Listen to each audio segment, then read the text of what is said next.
Pendant qu'ils étaient en planque, ils buvaient l'eau des radiateurs des engins pour pouvoir survivre.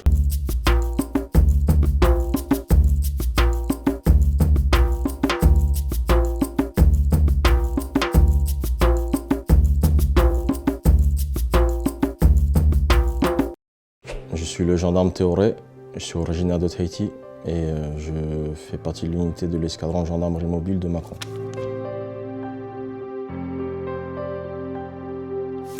Dans ma famille, c'est le frère de mon grand-père qui s'est engagé durant la guerre de 39-45 suite à l'appel du capitaine Broche sur Tahiti même. Mon grand-père a essayé aussi de s'engager mais était trop jeune.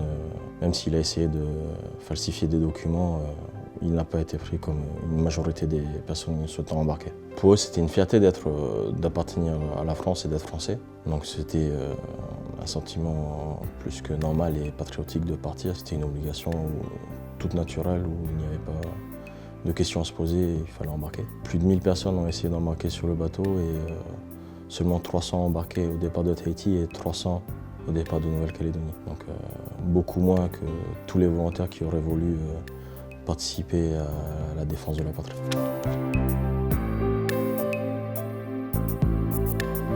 J'ai pas d'anecdote précise sur mon oncle parce qu'en fait dans la famille on n'est pas très bavard, mais j'ai des témoignages de son petit-fils direct, donc mon cousin, qui me disait que ce qu'il avait marqué lui, de ce qu'il avait entendu de sa bouche, c'était que le point clé tactique du bataillon, c'était surtout qu'il discutait au niveau des transmissions en wallisien, en tahitien et autres langues océaniennes, ce qui faisait que leur message, même s'ils étaient détectés, n'était pas compris par les adversaires.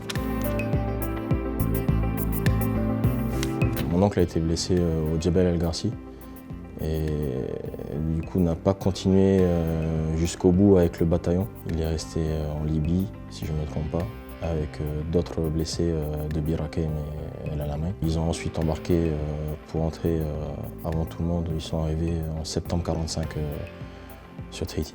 Le ressenti que j'ai pu percevoir de mon cousin, c'est qu'il disait que ça l'avait quand même marqué.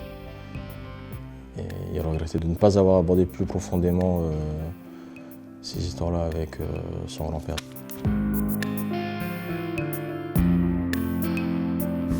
On a tous un sentiment de fierté dans la famille. Oui, on est tous admiratifs de leur participation à la guerre et dans les forces françaises.